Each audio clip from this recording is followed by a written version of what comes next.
மாவட்டம் ஆண்டிப்பட்டி அருகே ஏற்பட்ட கோர சாலை விபத்தில் 30க்கும் மேற்பட்டோர் படுகாயமடைந்துள்ளனர். தேனியிலிருந்து மதுரை நோக்கி சென்ற தனியார் பேருந்து ஆண்டிப்பட்டி அருகே பொம்மிநாயக்கன்பட்டி விளக்கு பகுதியில் எதிரே வந்த கார் மீது மோதியது. மோதலின் தாக்கத்தில் கட்டுப்பாட்டை இழந்த பேருந்து சாலையோரத்திலிருந்த புளிய மரத்தில் மோதி பின்னர் சாலையில் கவிழ்ந்து விபத்துக்குள்ளானது. இந்த விபத்தில் பேருந்தில் பயணம் செய்த 30க்கும் மேற்பட்ட பயணிகள் பலத்த காயங்களுடன் மீட்கப்பட்டனர். தகவல் அறிந்த பொதுமக்கள் மற்றும் காவல்துறையினர் உடனடியாக சம்பவ இடத்திற்கு விரைந்து சென்று மீட்பு பணியில் ஈடுபட்டனர். காயமடைந்தவர்கள் ஆம்புலன்ஸ் மற்றும் ஆட்டோ ரிக்ஷாக்கள் மூலம் தேனி அரசு மருத்துவக் கல்லூரி மருத்துவமனைக்கு சிகிச்சைக்காக அனுப்பி வைக்கப்பட்டனர். சிலரின் நிலை கவலைக்கிடமாக இருப்பதாக மருத்துவர்கள் தெரிவித்துள்ளனர்.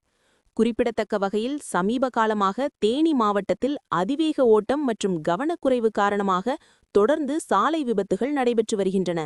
கடந்த சில வாரங்களில் பெரியகுளம், போடிநாயக்கனூர், உத்தமபாளையம் உள்ளிட்ட பகுதிகளில் இருசக்கர வாகனங்கள், கார்கள் மற்றும் பேருந்துகள் தொடர்பான விபத்துகளில் உயிரிழப்புகளும் பலர் படுகாயமடைந்த சம்பவங்களும் பதிவாகியுள்ளன.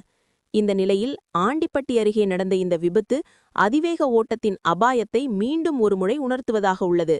நேரத்தை மிச்சப்படுத்த வேண்டும் என்ற எண்ணத்தில் போக்குவரத்து விதிகளை மீறி வாகனங்களை இயக்குவது தங்களது உயிருக்கும் பிறரது உயிருக்கும் பெரும் ஆபத்தை ஏற்படுத்தும் என காவல்துறையினர் எச்சரிக்கை விடுத்துள்ளனர். இந்த விபத்து குறித்து காவல்துறையினர் வழக்கு பதிவு செய்து விசாரணை மேற்கொண்டு வருகின்றனர்.